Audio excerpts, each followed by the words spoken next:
Greetings and welcome to another edition of the Red Pill Diaries. I'm your host, your brother and your friend, Rashid, and I'd like to thank each and every one of you for joining me on this edition of the most powerful platform for truth, bar none, anywhere on God's green earth.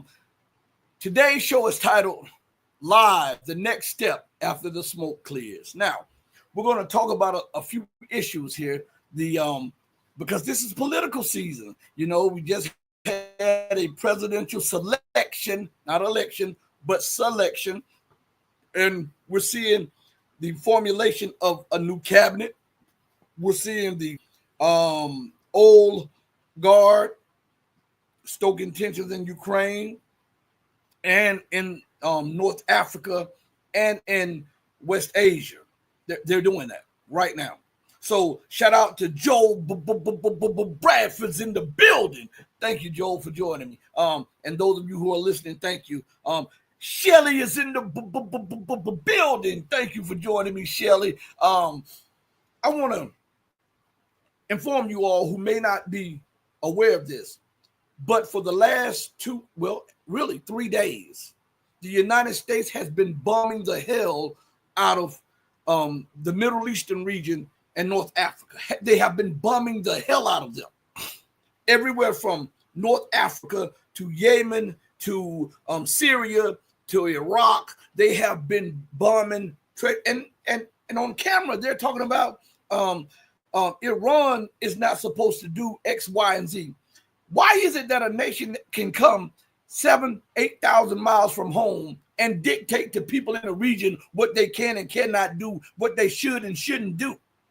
All the while, you are violating the territorial integrity, the airspace, the sovereignty, the waters of all of these nations, flaunting international law. And you bet, and your media goes silent after you bomb. As a matter of fact, yesterday the United States bombed Syrian army armed forces. I'm not talking about militias. I'm talking about the Syrian Arab Republic. It's armed forces. The United States bombed them in Syria and then justified its bombing of the Syrian army in Syria. Man, I'm telling you, this is election season. Let me pull up something for you guys. Okay, hold on one second while we're doing it. Let me see if I can pull up something real quick for you guys. Oh, yeah, okay. We'll see. Here we are. Let's see if this will come up. Because I know they wipe the MSN clean each day. All right. Here we are. This was just 20 hours ago. And this is not what I was talking about, but this is about 20 hours ago. And the headline of this is U.S. strikes weapon logistics objects of Iran-backed group in Syria. I want you to understand what that is. U.S. strikes weapon logistics objects of Iran-backed group in Syria, according to CENTCOM. That's Central Command. Now, America is illegally occupying 1/3 of the Syrian Arab Republic. Iran was invited into Syria to help clean up the mess that the West started in Syria with this color revolution, overthrow, and bringing in ISIS and Al-Qaeda and all of these other elements of Western connived terrorism. Iran also has a military pact with Syria. So just say that those were, let's just give CENTCOM a little credit and just say, okay, those were Iran-backed groups. And you bombed them? That is a direct act of war. How can you not want war with Iran? First of all, you are occupying 1/3 of the nation which shares a military defense treaty with it. You're stealing the oil, the gas, the wheat, the corn, and all of that, shipping it to Israel and to Iraqi Kurdistan. All right. And you're telling Iran not to strike. You're telling Iran and you're telling the Syrian Arab Republic that they have no recourse against you doing this in Syria. Do you know that this is international banditry? Huh? There was a commentator. I wish I still had that up here. I know I can pull it up, but it may take too long. I wish I still had the little clip of this guy, this reporter. He was asking about the daily bombing. Oh, I found it. Look at that. I thought I deleted it. But he was, and this goes with what was going on in the Middle East, okay? This guy questioned the spokesman for the Pentagon on the daily bombing of Lebanon and stuff. So this you can use the way he questioned this guy, this spokesman for the Pentagon, in the same manner that you should question the Pentagon about Syria and about Lebanon and about Iraq and about Iran and about Yemen and about Mali and the Central African Republic and about the Congo and about all of it. Just pick a country. And this goes right along with it. And I'm going to share some news with you guys shortly, okay? Some real good news for you guys shortly, okay? So just hold on. We're going to wait for a few more people to get in, and I'm going to share some news with you guys, all right? Some good news. But I want you to listen to how this journalist had the cojones to question the Pentagon on the bombing, the daily bombings against the Gazans, the Palestinians, and the Lebanese. And remember, when you're listening to this, just transpose that from there to Syria and to any other nation that America and Britain and France and the NATO terrorist organization are bombing, okay? This is about a minute and 20-some seconds. Just pay close attention to this. Washington, D.C. is being bombed every night. 60 million Americans have to flee their houses, quarter of the nation. Texas is being targeted. Strikes in Washington State and in New York. Would you consider that a limited operation? What we continue to see is a limited in scope in terms of ground operations. As far as their broad efforts against Lebanese Hezbollah, Again, we continue to have conversations with our Israeli partners in terms of the size and scope of what they're doing, recognizing, again, as we've highlighted, the importance of not only enabling the defense of Israel, but also thinking through what's next in terms of regional security and stability, taking civilian safety into account in terms of planning and operations. And so we'll continue to have those conversations with them. I think it's always been a case of the tail wagging the dog, but it's become much more pronounced lately. In any case, I think, U.S. officials, they are so good at obscuring what they actually mean, at the doublespeak, at just deflecting questions, at not answering, at not even facing reality. These people live in a fantasy land in which up is down and right is left, and everybody else knows what's happening. Everybody else recognizes what is happening in Gaza, in Lebanon, in Yemen, in Syria. Israel, how is Israel the victim when they're bombing at least 4 countries on a regular basis? It just doesn't add up. So we see that, and this is what the article that we were just referring to had to say. It says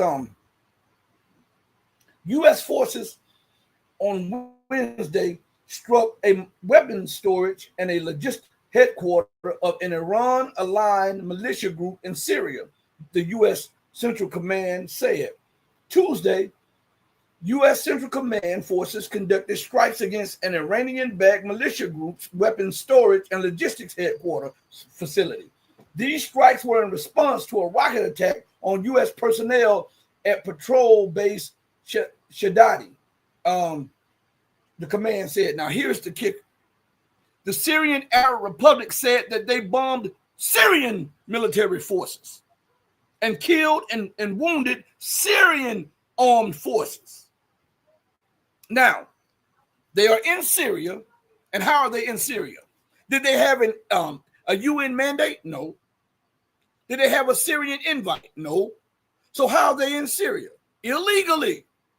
To not be mandated by the United Nations Security Council or the United Nations body, or not to be invited by the legitimate government of the Syrian Arab Republic, and yet you enter there. That is an affront to the territorial integrity and the sovereignty of the Syrian Arab Republic. And that means that the United States armed forces are illegally entering a sovereign nation and illegally and unjustly occupying part of that sovereign nation.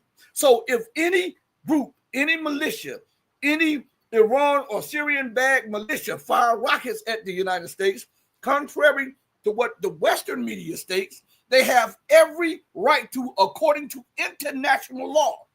According to international law, any occupied people or nation has the right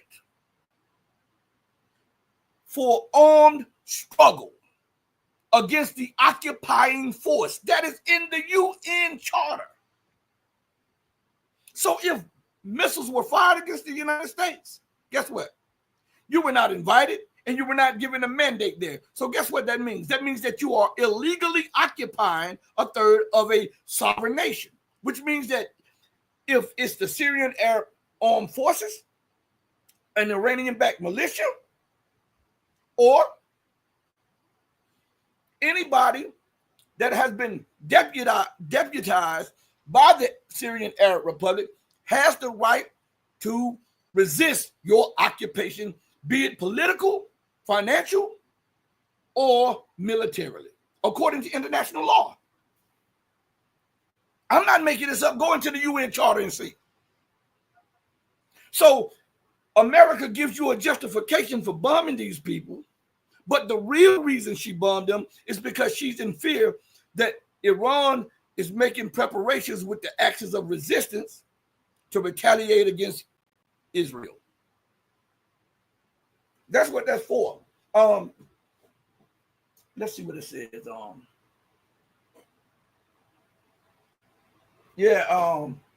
Now listen what Sitcom put up there. Sitcom put up.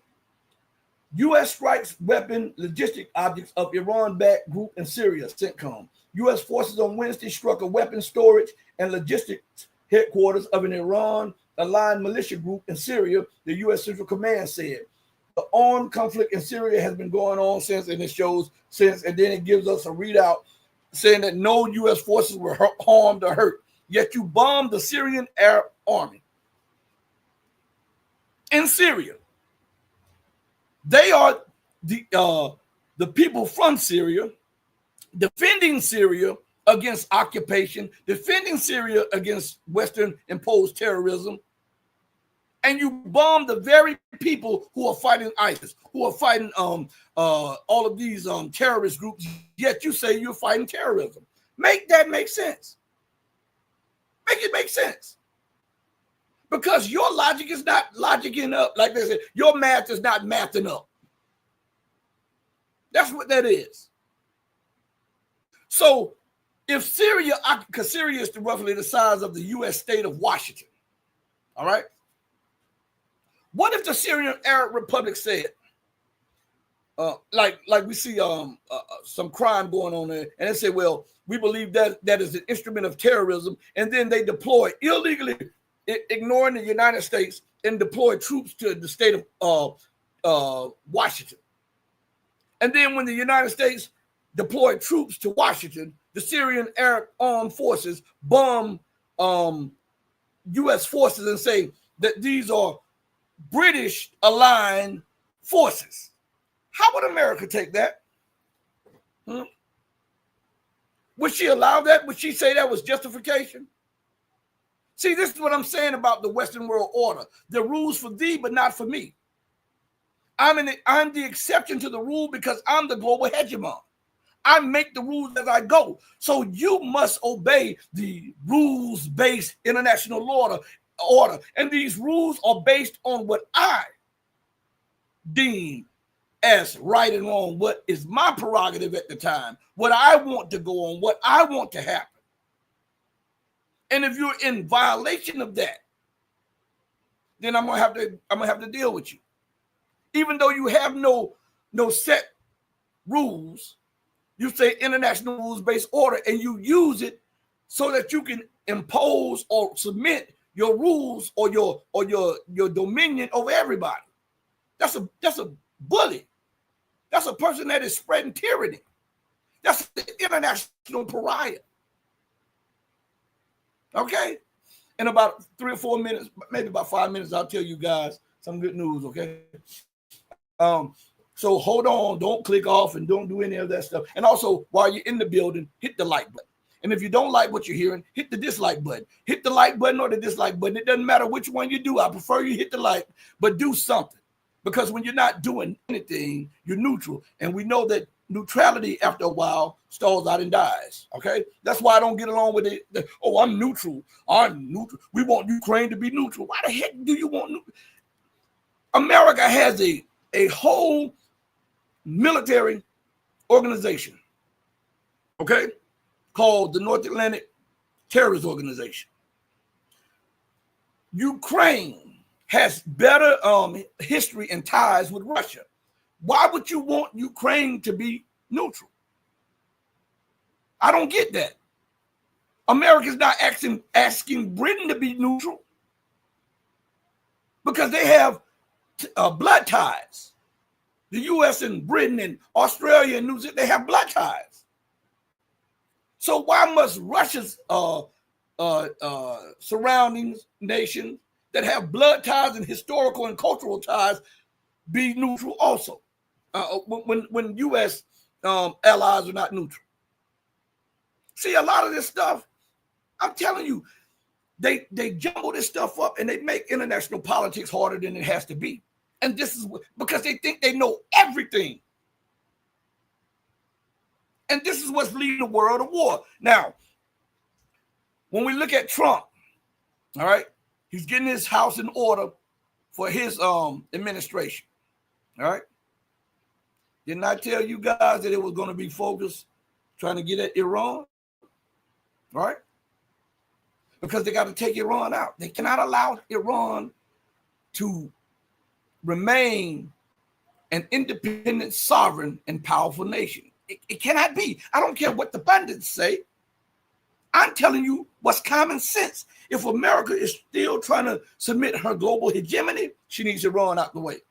She needs to subjugate, beat down Iran so that she can control part of the Caspian Sea, so that she can control the hydrocarbons in the Caspian Sea. She can put pressure from the Caspian Sea on Russia from that area, from the Black Sea. All around, Russia will have to deal with a U.S. base. All in West Asia, China will have to rethink her policy with the Belt and Road Initiative. For American imperialism to continue, they must subjugate Iran. It's going to be a hell of a job to do, too. You can believe that. Because Iran is going to give them, when war breaks out, Iran is going to give them everything that they can handle and then some. All right? So, most pundits overlook that. I don't think it'll be war. America will devastate Iran. And I tell you this, listen, as a man, I'm not talking about a man in age. I'm talking about just as a man. Not this watered down man, woman, man thing. I'm talking about as a man. You would rather die on your feet than live on your knees, going and at the whim of this person misusing and abusing you in front of your family.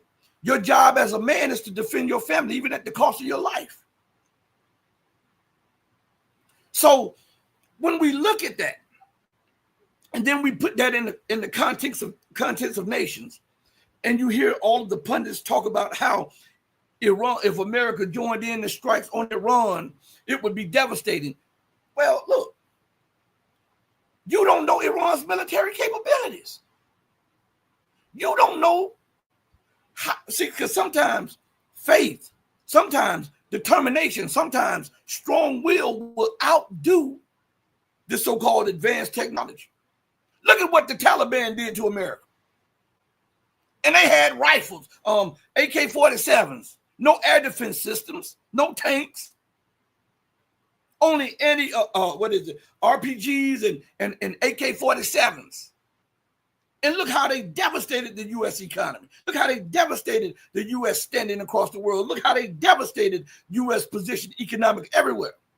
And Iran is a vibrant, up-to-date nation that has displayed technology that not even the United States and Israel has with hypersonic weapons.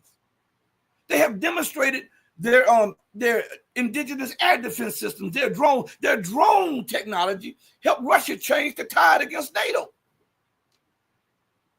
Are we going to leave all of that out and just assume that American strike will just devastate Iran? Yeah, Iran will be devastated. I've given you guys something when I told you, when this war takes place, Iran will be devastated, but Israel will be destroyed, right? And America will be dethroned, because there is no way for her to walk out of that war unscathed. She's already hemorrhaging economically, politically, culturally, industrially, scientifically. And if she gets into that war militarily, and with the debt burden on her, even if she wins the war, she loses the war, because she'll have to hobble or limp out of what we call West Asia, North Africa, because she will not have the wherewithal then to compete with China. Listen, Iran is going to put it on her. Iran is going to give her everything that she asked for, then a little bit more. And we can see all of that coming into play with the cargo planes arriving. I was looking at a picture, I believe it was of one of the leaders of Iran a few days ago. Last week, I believe it was. And it was a video. And as it was talking, I was looking at an air defense system behind in the background. And that air defense system, I said, that's not a Russian air defense system. And I'm paying attention to what is going on. And then I'm looking closely at, that was a Chinese air defense system. And so word came to me that the Chinese were also, when Iran was lighting up the skies, defending its airspace against missile attacks, word was that the Chinese were also on a secured military line with them, checking out everything to see if some of the stuff that they gave them was in play. But you didn't hear that anyway, did you? Huh? These people get this information and they hide it from you. So since we got more people, let me say this real quick. Coming up, we're going to have some guests, a lot of different guests. I talked yesterday. I talked to, and we're trying to get a date. Brian Berletic, he'll be on the platform soon. You know, the host of the New Atlas. He'll be on the platform soon, okay? So that's coming up. Tomorrow, we'll have Larry Johnson back on the platform. Next week, we'll have Gregory Manarino on the platform, and we have a whole host of other guests. I got some big hitters that we're just trying to get their schedule in line with my schedule, and we're going to have them on. And I thank each and every one of them who contacted me or who accepted an invite from me. All right. So I wanted to give you guys that news. And also this week, probably tomorrow after the Larry Johnson show, maybe later that day, we'll be doing a channel member Patreon stream if everything goes right. Okay. So I want to keep it going with that. But let me share something with you guys. Hold on one second. Let me pull something up real quick to show you how America is already hemorrhaging. She's trying to keep everything in order. But the more she tries, the more she antagonizes people. The more she antagonizes people, the more she turns allies to enemies. Right? And then they start looking for other alternatives. At one time, there was only one way, and that was the American way.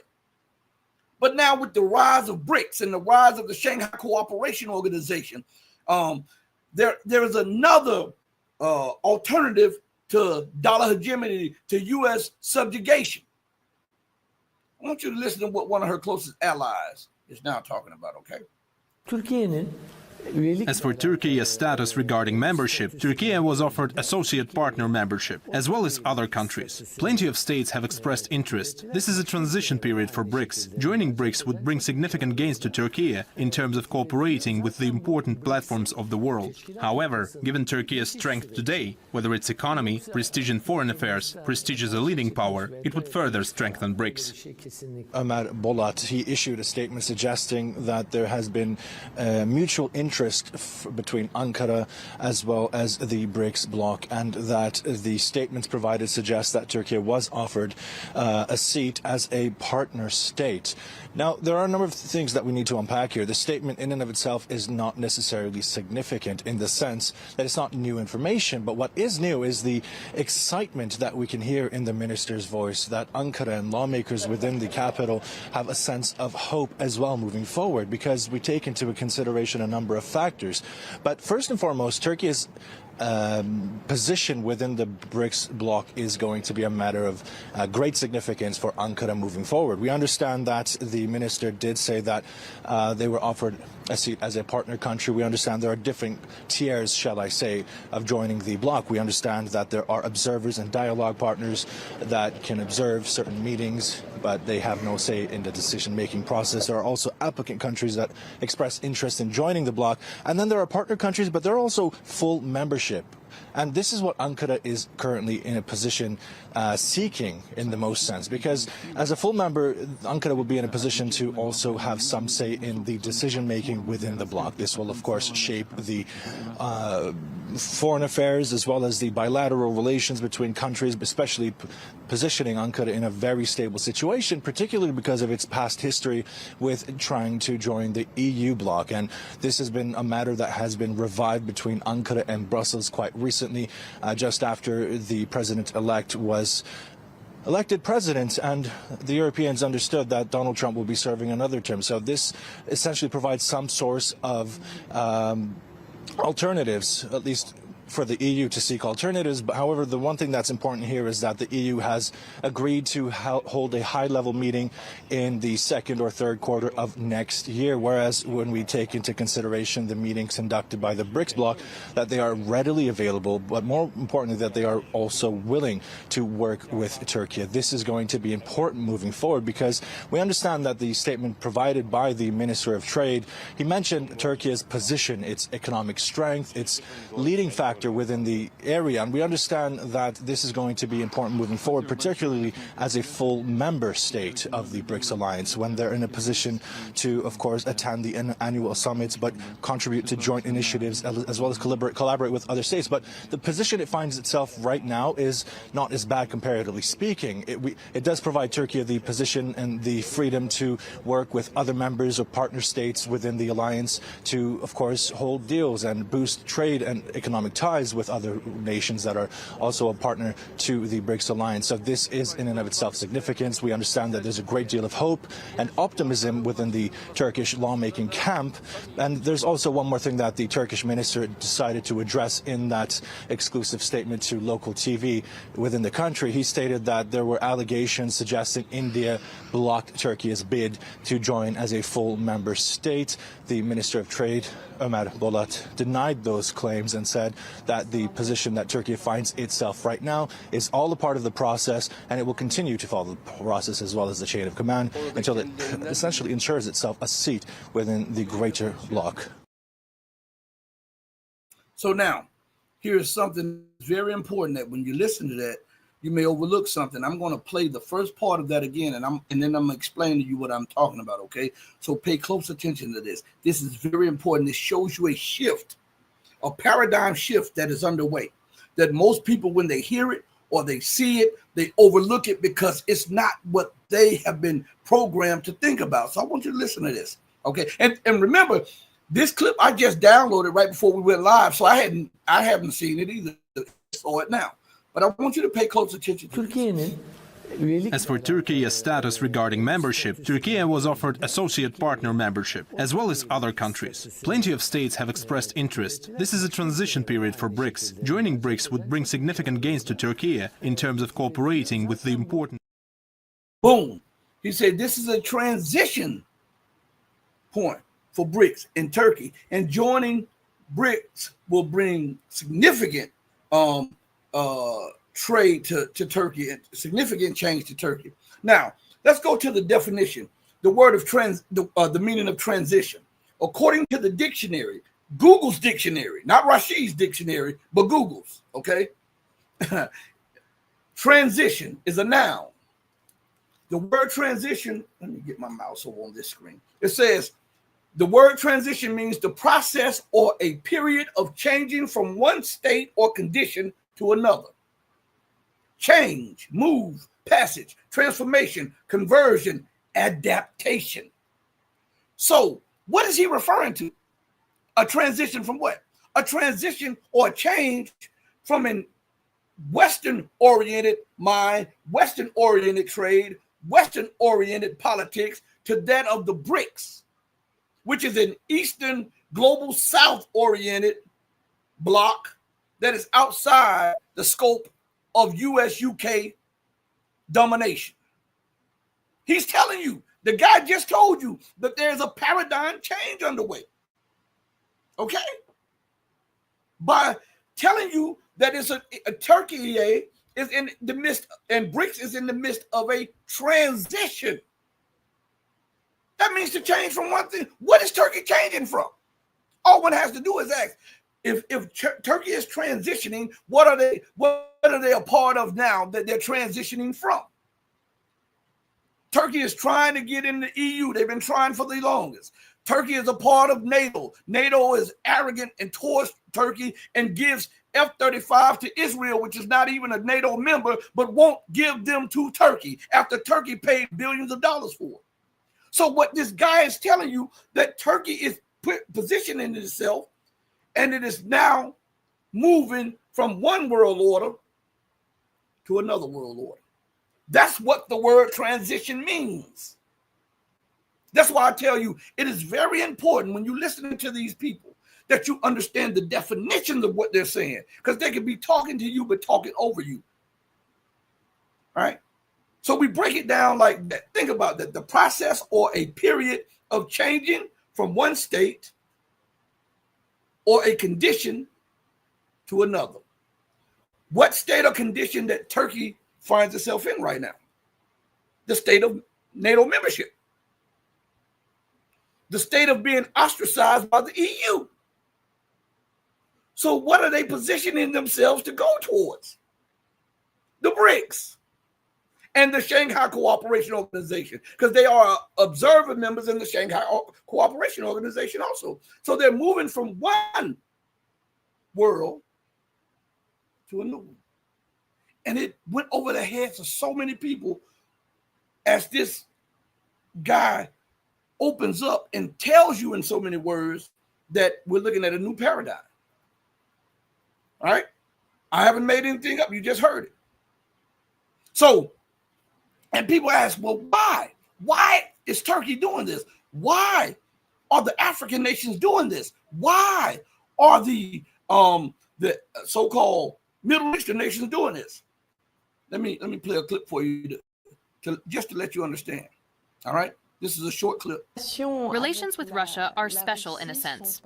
When we compare them with, for example, summits between Africa and France, they are recent. They are not burdened with heavy colonial history. These are summits that seem to me more business and open partnership oriented, unlike France-Africa summits that very much resemble when a king receives his subjects and tells them the good and bad news. Areas that are being discussed are also different. Not only the military that we normally associate with Russia, but energy, health, infrastructure, education. There are many areas that can be addressed, which are never addressed in Europe-Africa or France-Africa summits. Because the Europeans do not consider us as partners, but as their things, as objects, as their property. This Russia-Africa summit is important because the summits take place every 3 years, and this is the first time there is activity at a ministerial level that is being held to, I hope, advance projects and allow things to move faster between two summits. So I think it's a very good initiative. So, before I go further, there's breaking news. According to RT, it says bombs are going off outside the Brazilian Supreme Court. So I just wanted to inform you about that. RT is reporting that breaking news, bombs are going off outside of the Brazilian Supreme Court. So you see, people are getting tired of being talked down to, treated as second, even when they talk to third world nations, fourth world nations. America is a first world nation. Britain and the European Union are first world nation. Well, how the hell did you become that? By pillaging, robbing, and raping. Tell the whole story. And how did those nations become third world nations? By your subjugation of them and refusing to allow them to have true economic, political, and cultural sovereignty. Look at what they're doing in Haiti right now. All you see in the Western world is that these people are going crazy and there's a gang war. Nobody tells you that Britain, France, the United States, and all of these NATO nations traffic cocaine and heroin through Haiti. Nobody tells you that they refuse to allow Eastern corporations to come into Haiti so that they can help develop Haiti and so that they can tap some of the massive riches around in the mountains of Haiti and in the waters of Haiti so that they can use that wealth for the people. That's what Aristide tried to do. John Aristide, who was the president of Haiti, and Bill Clinton kidnapped him out of office. I'm going to say that again. Bill Clinton kidnapped a sitting head of state. That wasn't the only time. They kidnapped Hugo Chavez too. They kidnapped him. They put him on a plane. They took him out of Haiti, and they forced him at the barrel of a gun to sign a disclaimer saying that he would no longer be in Haitian politics because they saw that as a direct threat to the interests of the United States, France, and Great Britain. Why won't the news tell you that? Why won't they cover that? Because Aristide said that he wanted to develop Haiti and take some of that money that he would partner with Western countries and that he would partner with Eastern companies and stuff, and that he would take a lot of that and invest in education and invest in infrastructure and civil society. And he demanded that 65% of all revenue had to come to Haiti, not the other way around. And he also asked the United States and NATO nations to stop making Haiti the drug transit area for the CIA, the MI6, the BND, French intelligence, because that's what they do. That's what they do.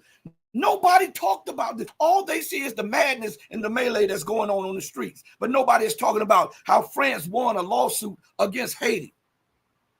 And to the tune of tens of billions of dollars that Haiti is still under. And the lawsuit was because Haiti rebelled against French colonization. I'm not lying. Go look this up. France sued Haiti in a European court because the Haitians wanted to be free from making rum and rubber in Haiti, and they wanted to assert sovereignty. And France said that they lost tens of billions and hundreds of billions of dollars on this, and the Haitians lost this, and they're under that debt burden right now. Go look at it. The news won't cover that. They only just show you what's going on to make you believe that the Haitians are savages. They're doing this stuff to show you, trying to make you believe that those people can't govern themselves. They don't tell you the underlying cause of it. See, this is what I'm saying. If we're gonna do this and we're gonna tell the people everything, tell them the truth. Tell them why there's an influx of migrants in Europe that don't want to assimilate.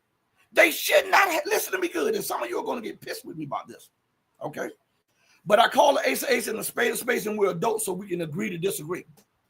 All right? That the migrants that are coming from North Africa should not be forced to assimilate. Why? Because it was the European governments that broke their governments. They bombed the hell out of those governments. They sanctioned those governments. They overthrew the governments. They assassinated those leaders. And when they did it, they didn't just do it. They destroyed all of the institutions that make for a nation to be governed. So this was on purpose. This was not by accident. So if we're going to scream, let's scream it loud about everything that goes on. We can't just look at this one way and ignore all of the history and all of the truth behind this. And I'm not talking about history just 400 years ago or 300 years ago or 200 years ago. I'm talking about recent history. This is what we have. The only way that you can come to a solution, you got to recognize and accept the problem. That's the only way. You can't find a cure to a disease that you don't want to recognize as a disease. That's not how treatment goes. You understand? Listen, I know people get mad at me because I'm a straight shooter. But sometimes we need this in a world that everybody else is crooked. How else are we going to have a plumb line and build up something that is sound? If we build it on the crooked line, it's not safe and sound. We need a plumb line. We need to stand on the square of truth, and tell it to them whether you like it or not. Phobos Moon said, damn, that's worse than stealing Maduro's plane. Stole the leader. Oh, yeah, they kidnapped Aristide. Kidnapped him and held him at the barrel of a gun and forced him to sign paperwork. Go look it up. I'm not lying. And the people were screaming for Aristide to be returned. And even when he was allowed to go back to Haiti, the United States had him bound by contract not to enter Haitian politics, no matter how bad things got. Even though the majority of the Haitians, I'm talking about upward 90+%, wanted him as the leader, because what he was trying to do was free Haiti from its external debt and focus on development and independence. And they did that with Hugo Chavez. The difference is the people in Venezuela, they weren't having it. They told the United States, if you did not return Hugo Chavez, we were going to tear up everything in Venezuela that was American interest. And they put him back. They kidnapped him.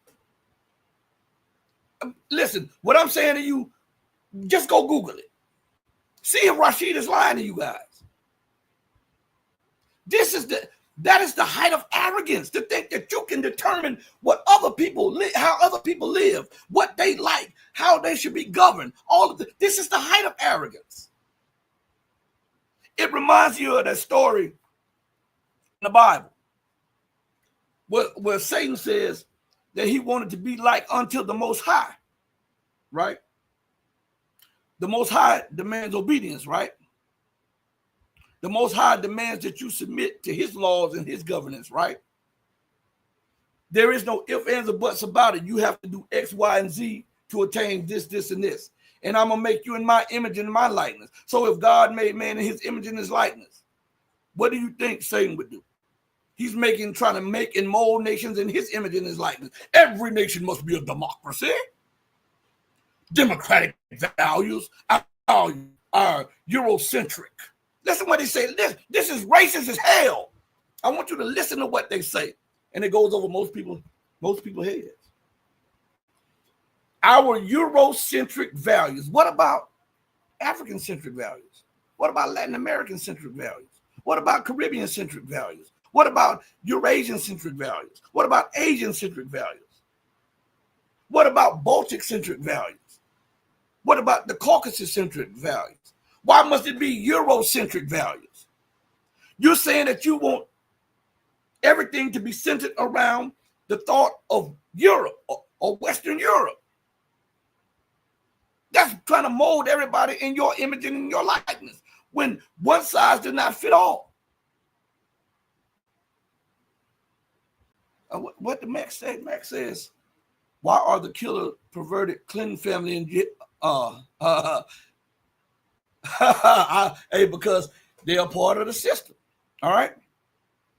So this is what, when you look at them and they say Euro-Atlantic or European, Euro-centric and Atlantic values, they're talking about Europe and America to the exclusion of everybody else. That is racist as hell. And then when the policies fail and the blowback effect hits, then it's those people coming through the borders' fault.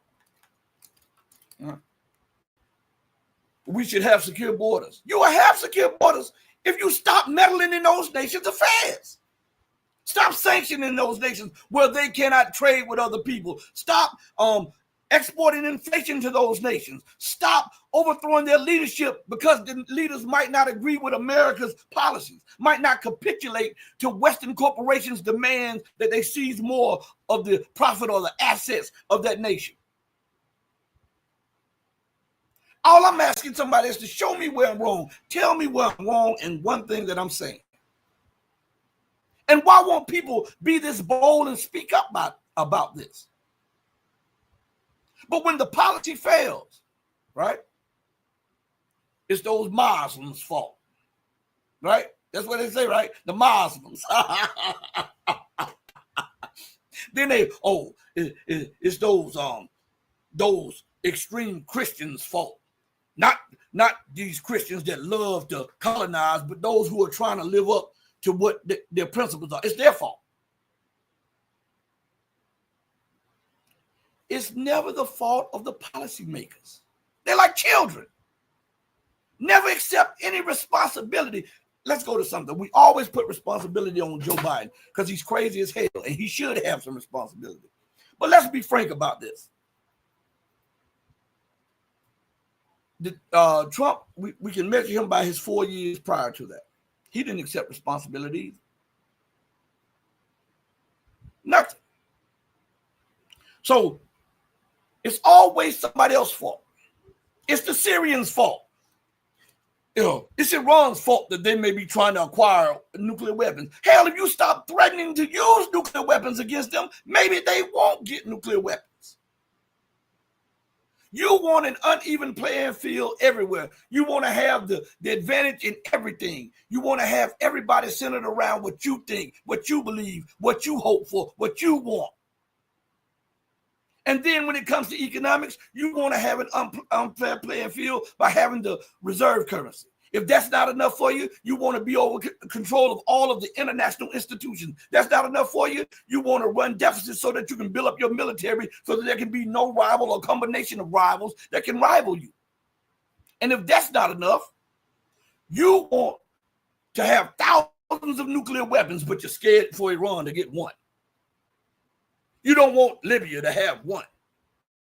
You have an arsenal of thousands of nuclear weapons. You have all of your allies getting them. You even violate the treaty that you came up with, the Non-Proliferation Treaty. And how do you violate that, huh? By transferring weapons from U.S. soil to European soil. That is in violation of that convention, that agreement. Oh, well, we're in NATO, so we can share weapons. That's in violation and contravention to that treaty that you signed.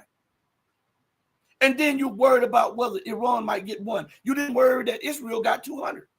You didn't worry that Britain had 250. You didn't worry that France had 300. But you're worried that the people that France, you, and England occupied and stole oil from may get one. Huh? It's okay for Israel to have. Syria can't have one. Libya can't have one. Iran can't. Oh, I will never let Iran get a nuclear. Who the hell are you to stop them? This is what I'm telling you, this exceptional mind, where no one sits and thinks about the consequences of their actions. It's always somebody else's fault. If you remove all of those military bases that are surrounding Iran, if you stop being belligerent and talking aggressive toward Iran, if you pull back your lapdog from bombing Iran's allies, maybe the thought of acquiring a nuclear weapon would dissipate. But if you're saying we will bomb Iran into the Stone Age, we will let fly nuclear weapons, we'll attack their nuclear infrastructure, blah, blah, blah, blah. Maybe if they had to sit down and thought maybe that may be an impetus for them to get nuclear weapons. Huh? Because I know this much. You're not, if I'm the leader of a nation, whether I have a nuclear weapon or not, you're not going to talk to me in any kind of way. You're not going to handle me in any kind of way. This politics that they play, I don't play that. We're supposed to speak what's on our minds, say it directly, looking at them in the eye, tell them this is the deal. If you cross this right here, this is the consequences. Let's not go there. Let's be agreeable and let's do trade. But don't try to impose upon me what you think, what you want, your way of governance, your way of living. Don't do that, because there'll be blowback effect from that. Why is it so hard for people to talk like that with each other? Huh? Why? It will avoid a lot of miscalculations and a lot of wars. What the Perseverance Commission says, the global South must view the world from the Western lens. Yeah, that's what they're saying. And it says, I think the wars were designed to herd people into the West as voluntary slaves. We are nothing but a commodity to the Western elite. Absolutely. Just commodity. And think about, they don't care about anybody's lives. I just want you to think about the redundancy of this and the insanity of this. In the West, where they advocate freedom of thought, freedom of speech, they don't allow for freedom of thought and for us to have independent thought. They don't advocate for that. You know why? Because if you have freedom of thought and you can have your own opinion, your own thought process, then you won't start buying the lies that they sell, and that's a threat to their power. And the more they try to impose upon others censorship, the more they alienate the very people they're trying to subject. Because they have a formula here, and that is to censor as much news and much truth as they can, because they believe that it's a threat to their power. But they have to understand that they don't live forever. As sure as you come here, you're going to leave. And so if you're saying that you're doing this for the betterment of your society or the betterment of your republic or your nation, I want you to think about this. How is dumbing down future teachers who are the stewards of the minds of future lawyers, doctors, politicians, architects, scientists, how is that for the benefit of a progressive, successful nation? I want to know, how is that for the benefit of that? To dumb them down is to put is to handicap your nation against other nations on the world stage, especially as other nations are getting more information and they're graduating more people and they have stricter educational rules, which already gives them a leg up in competition. So you're going to hamstring your own people because you fear that they are a threat to your power. Do you not know that you're setting thermite or setting nuclear bombs at the base of your society? Because the destruction of your education system means that you're destroying the very institutions that are used to civilize the masses. Look in the streets. All one has to do is look in the streets. There's savagery everywhere. People will kill you over your stuff. Because this Western world of Walt Disney has made it appealing for materialism. And people that can't get what they see you having will come and take what you have because they value commodities, they value material over the value of life. You can always get a new pair of sneakers. You can always get a new pair of pants. But once that life is snuffed out, you can never get that life. And think about if that life is snuffed out, the dreams that came with that, the thoughts, the inventions, all of the stuff that was in that person to come out to produce something better for the world has been extinguished because of materialism. You understand?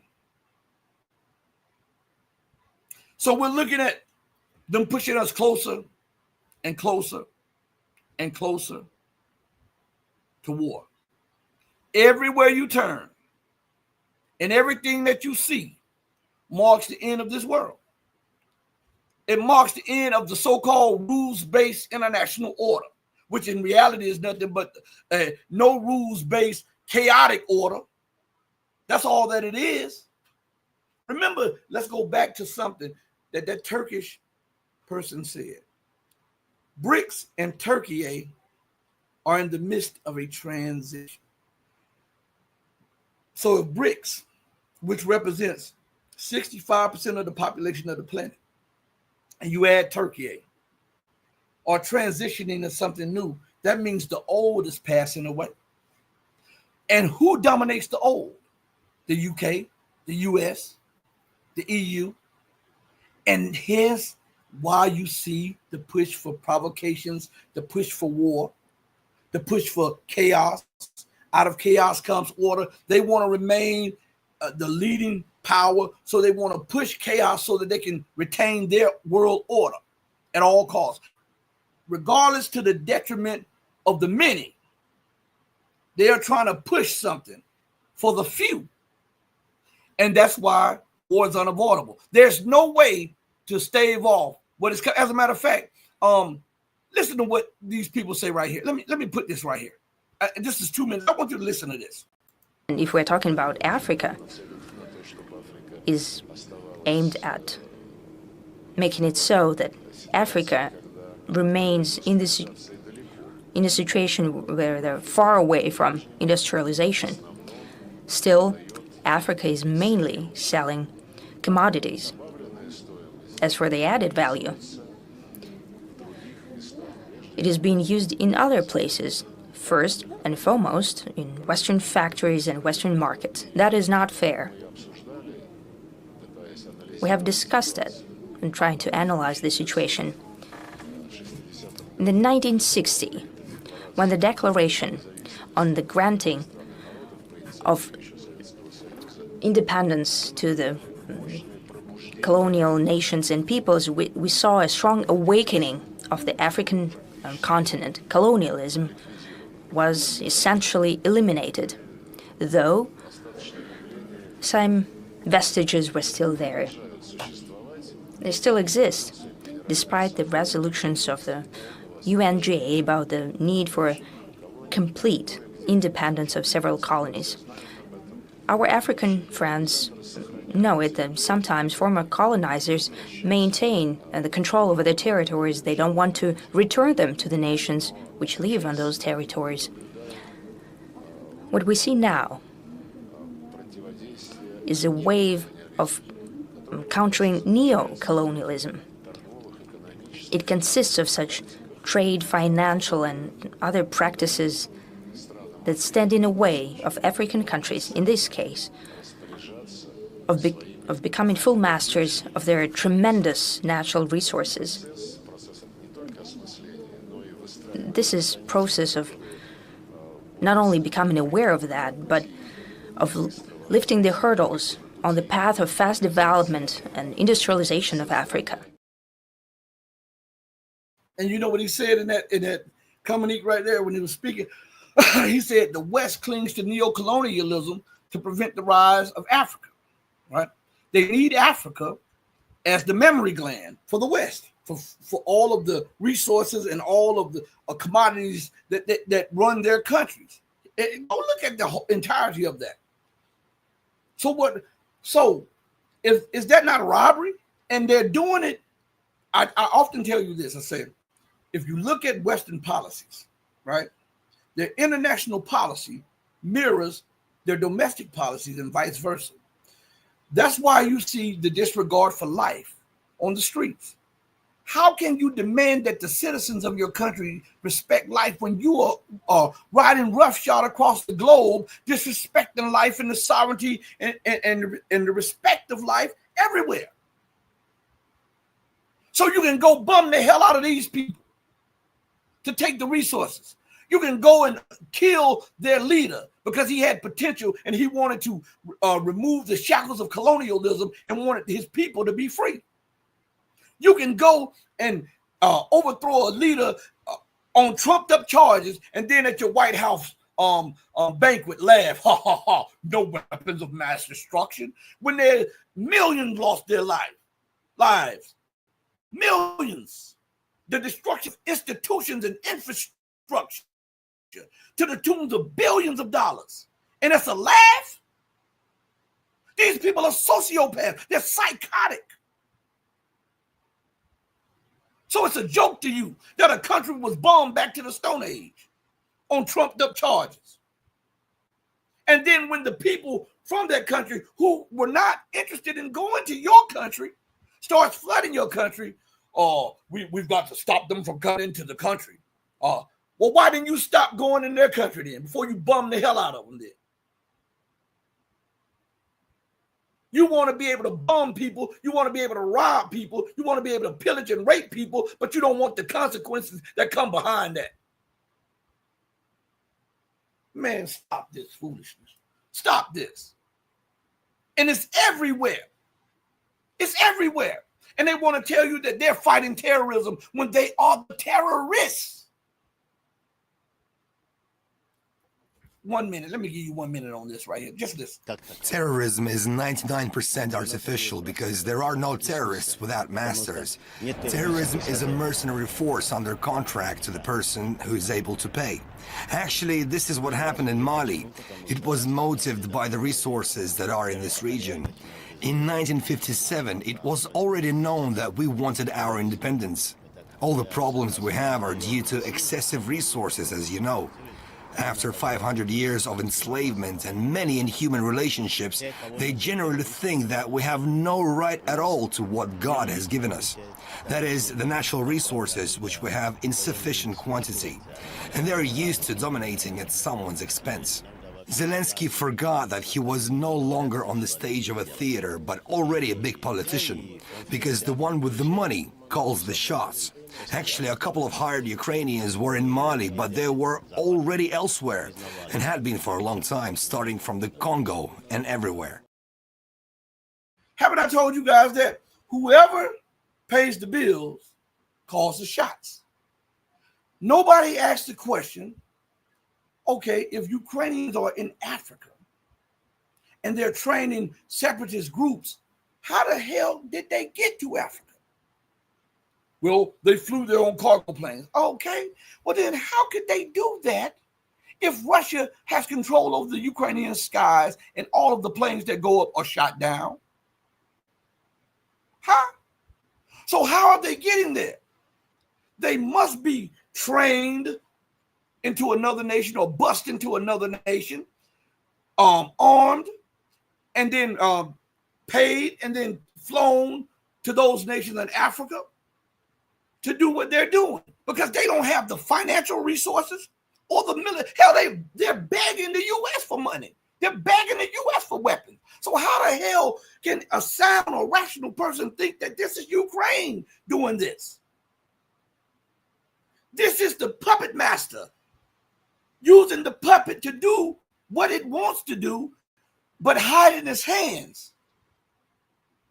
And so when the terrorists that they train spread terror, then the United States will come in, France will come in, Germany will come in, Belgium will come in, and all of the rest of them, the UK will come in and say, we have a mandate to go and fight terrorism.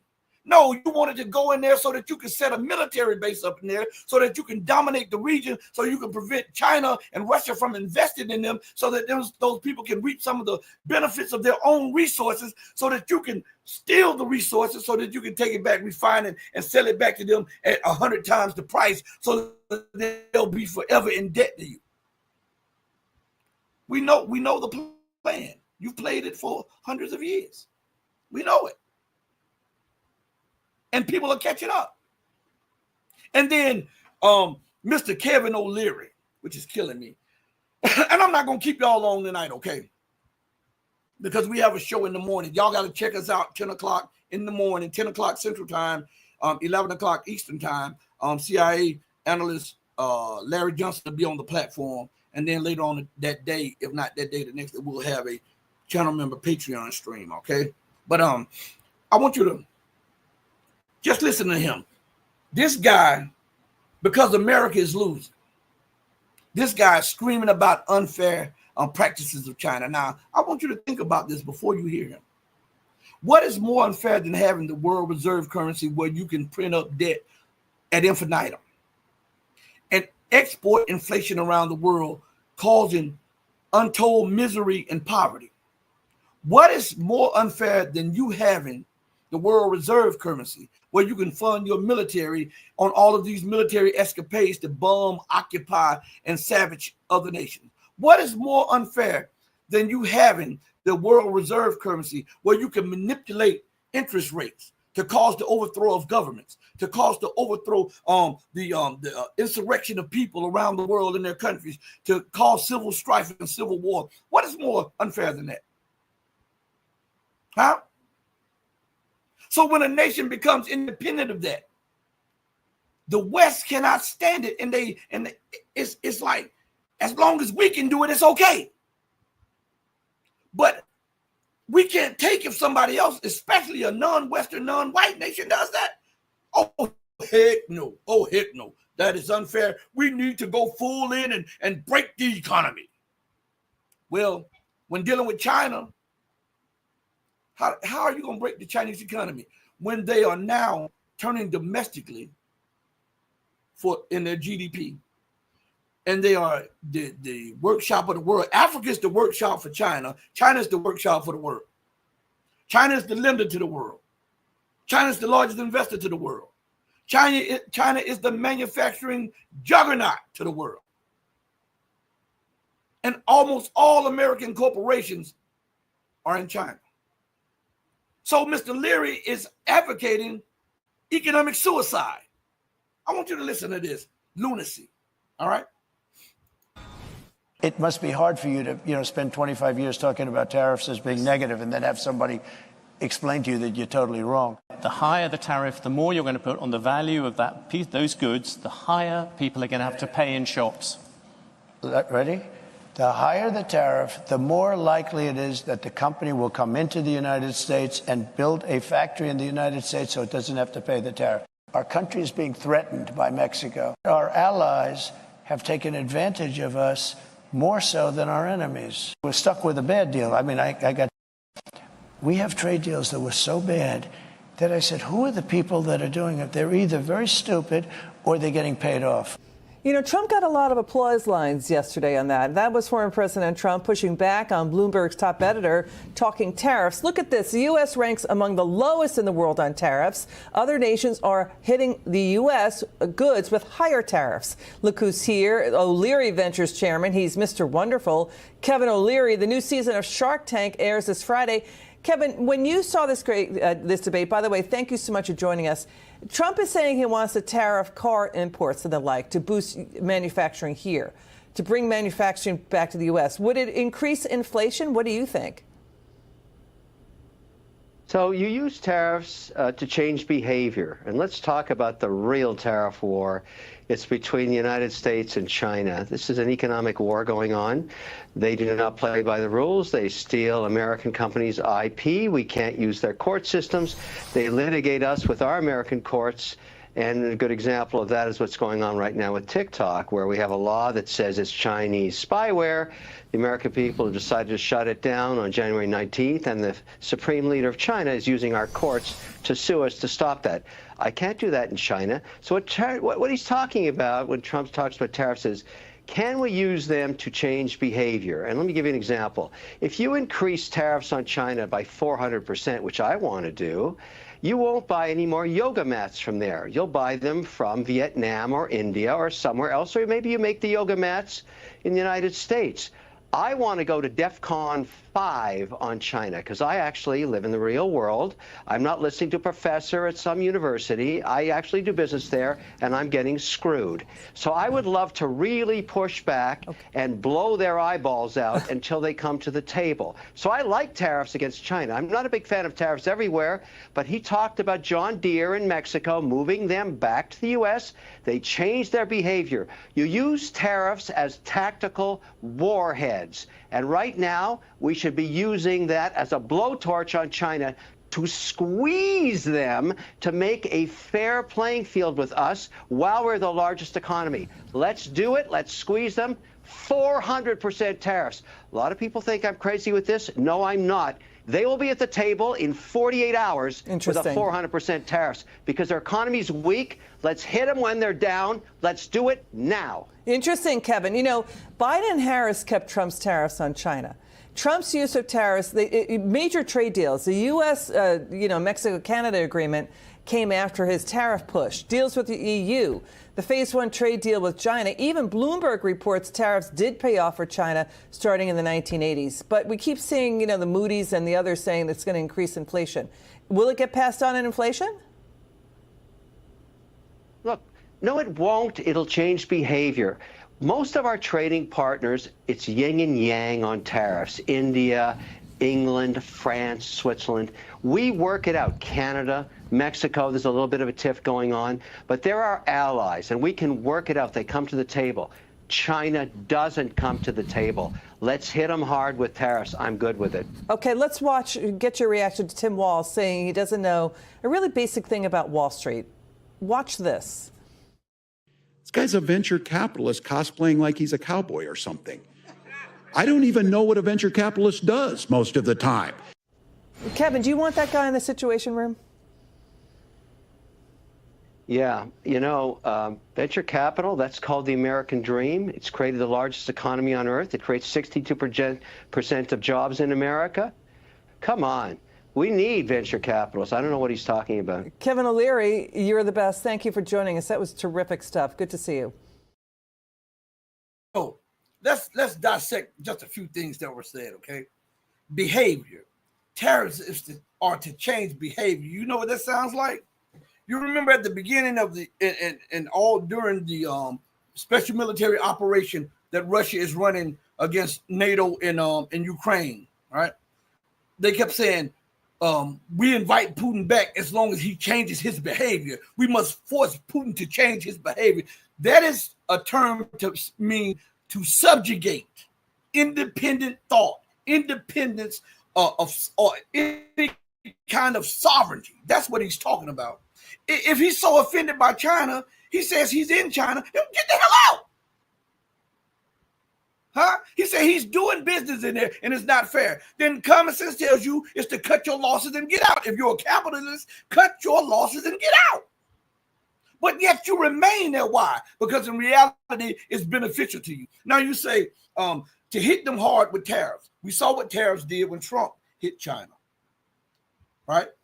When China started, when Trump started the tariff war in his first term with China, the U.S. consumer lost. Because if you hit China with a 400% tariffs and China exports those goods to the United States, guess what that means? That means the consumer has to pay more for the same goods that they were just paying less for. So we're the biggest economy. In what world? The United States lost that title in 2015. Go look at the CBS. Google it. Google something on YouTube. CBS says China now the largest economy, 2015. Google it. Just go Google it. China is the largest economy. Now, we'll get some of we'll hit them with tariffs and force, and Trump says enforce some of the corporations to come back to America. Let's just say the tariffs work to bring corporations and these manufacturing companies back to the United States. Now, where are the skilled laborers?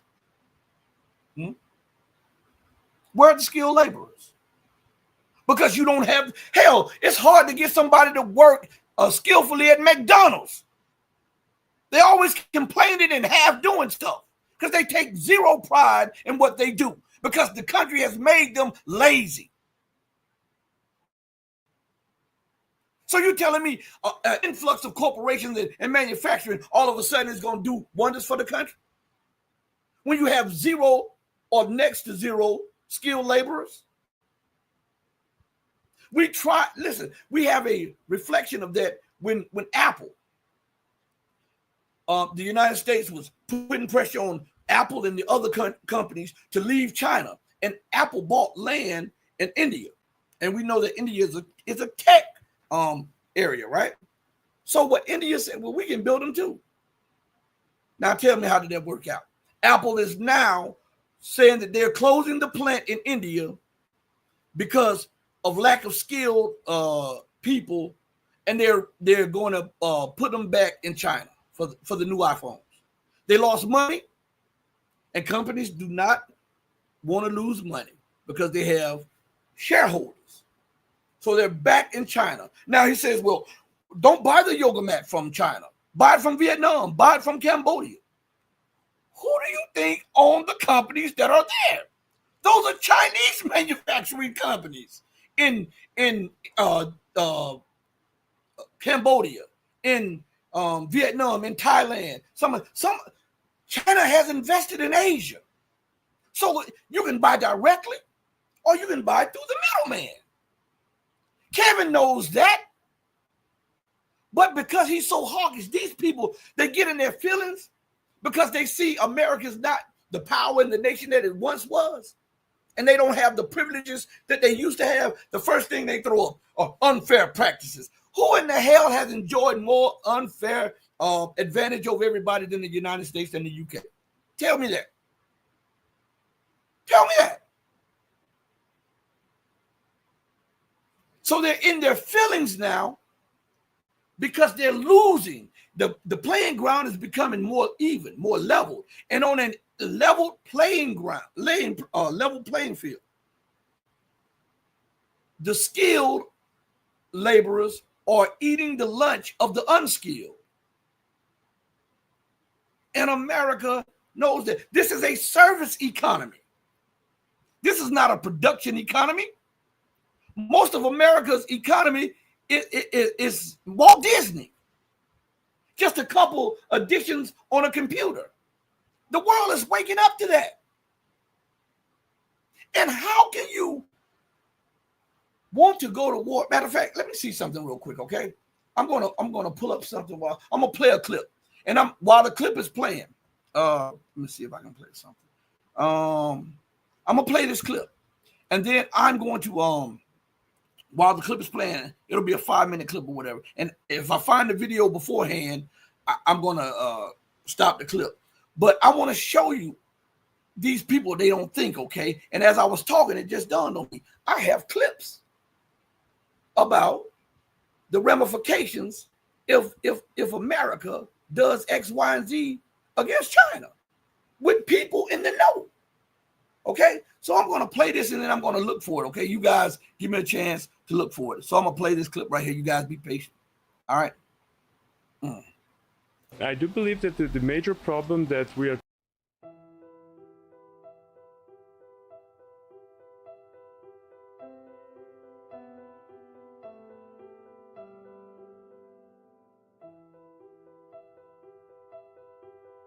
I believe that in ASEAN, we settle things by discussion, by negotiation. That is the way ASEAN was formed. So I hope that there will always be conflict between nations, especially between neighbors. But the conflict should be resolved through negotiation, arbitration, or maybe a court of law. So that is the best way.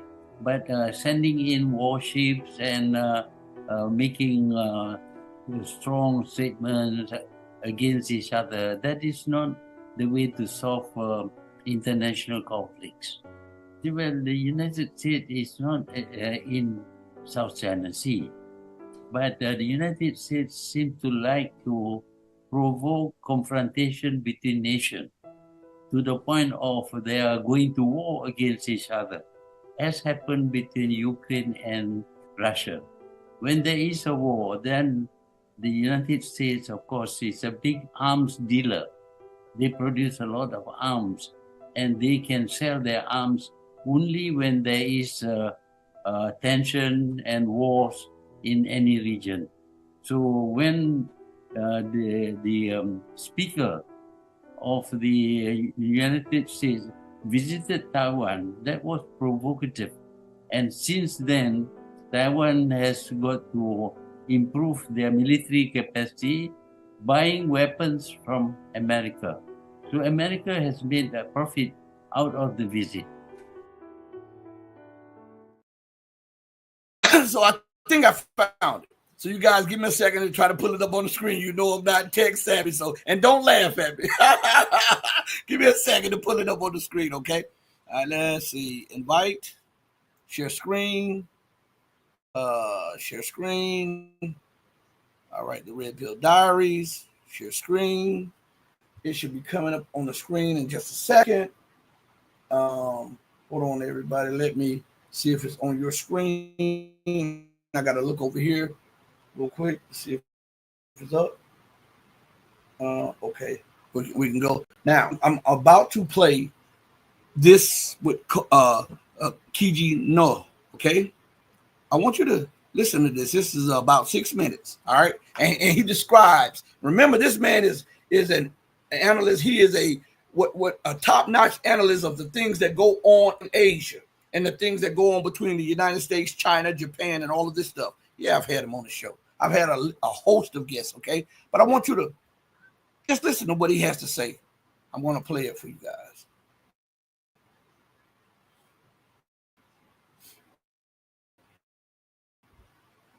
Give me a second. I'm pulling it up. The last question of the night to you is this. If war breaks out, well, we know, but I have to pose this question to you because America is so dependent on China's export to the United States, and 93 to 90% from China or a subsidiary of China. When war breaks out and China starts an embargo on the United States, what will the economic scene look like? Because all hell should break loose because there will be massive bankruptcy, massive unemployment, massive store closures, it's scarce food, scarce items. Where would this take America at home when war breaks out in Asia between the two superpowers? You know, let's just think about that a little bit. You know, I gave you a small idea when I said that, you know, there are 1,500, almost 1,600 companies that supply parts that the United States uses for air-to-air missiles or air-to-land missiles, right? So that gives you a sense. That's in a sector where they don't want that dependency. But if you think about everything else, you're absolutely right. The United States cannot live without China. There's a fundamental sense in which we are like conjoined twins, right? And if you separate the conjoined twins, you have to understand that it's the other twin, China, which has the beating heart and the liver and the brain, right? Right. So what's going to happen to the United States? That's exactly as as anybody could predict. Our economy is going to crash. Everything is going to be difficult. You think of your average car. Your average car has 30,000 components in it. A lot of those components come from China. Think of your jet, it has 300,000 parts. A lot of those components come from China. So if you cut China out of the picture, yes, we have to be supply chains to break down completely. And during COVID, we got a small taste of what that was like. Not enough chips. We don't have cars, right? Building materials are short. Everything is short. But simply the fact is that the United States, in its kind of monopoly stage of economic development, decided that it was going to financialize everything. What I mean by that is that the US corporations decided that they were just going to ask people to give them money or demand money from people and not make anything useful. This is what we call a rentier economy. You just collect rents, right? Well, how do you collect rents? Essentially, you collect rents because you have the force to coerce other people to pay you rent, but you're still not creating anything productive. They sometimes say that GM is a finance company masquerading as a car manufacturer, right? I mean, they were making more money at one point from their loans than they were from selling cars. So there's a way in which the US has financialized its economy in incredibly non-productive ways. And therefore, it needs to have a productive substrata that's providing it everything it needs. And so if it decides to go to war against its productive subalterns, against its engine, right? You're going to kill the goose, right? That lays the golden eggs. How is that going to work out for you? It's not. It's an act of madness. It's an act of suicide.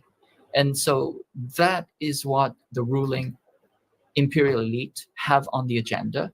Why do they think this way? They don't think. They just believe. They're true believers. They believe that they are engaged in a war of good and evil. As Reinhold Niebuhr was the kind of architect of the Cold War, he said that we have to risk the end of the world in order to prevent the rise of, the global South, of, socialist movements. They honestly believe that. They really, when you hear them talk to themselves, they actually say these things to themselves. And that is what's so frightening, that, this imperial elite is so out of touch with reality and so stuck on its ideological crusade that it would rather see the end of the world than the end of their power, because the end of their power for them is the end of their world. It's not the end of the world, but it's the end of their world as they see it. And they would rather end the world than let that happen.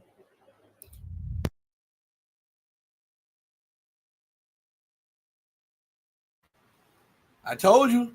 Let me remove this from the screen real quick. I told you. So I'm speaking common sense. The man said that, if they do it, it's suicide. According to Google, the word suicide means suicide is defined as death caused by self-directed or self-inflicted injurious behavior with intent to die as a result of the behavior. So if you owe China $1 trillion your interest payments on your debt is over $1 trillion. If you sanction China and 93 to 95% of all your goods come from China, and you need those goods in order to keep your economy going, to keep people employed, to keep making money, to keep the companies paying their debt to the banks, to keep the banks afloat, to end that is a self-inflicting injury that causes national what? Suicide, right? To wage war in Asia against the largest land power, the largest naval power, and at the middle part of next year will be the largest air force in the world, is what? Suicidal. So what we're looking at is a nation or a Western world order run by suicidal lunatics. Lunatics. Listen, I've had your time long enough. I'm going to see you guys tomorrow morning. Make sure to join us at 10 a.m. Central, 11 a.m. Eastern Time as we go live with CIA analyst Larry Johnson. Also join us sometime soon. We'll have Brian Berletic on the show. On the 19th, we'll have Gregory Manarino on the show. We're going to have a few more guests on the show. I want to thank each and every one of you for joining me. Hit that like button and share. Hit the like button and share. Remember to do right by others, not because other people are watching or because there's some material gain in it for you. Do right by others because it's the right thing to do. Because even when no one is watching, God Almighty has his eyes stayed on you. Know that I love each and every one of you who loves truth, but know that the love that I have for you will always pale in comparison to the love that God has for you. Until we next speak again, stay strong, stay true, but above all things, stay righteous. Hey, mama, your baby boy loves you more than life. Deuces, everybody. Thank you all from the bottom of my heart for joining me. We out of here. Peace.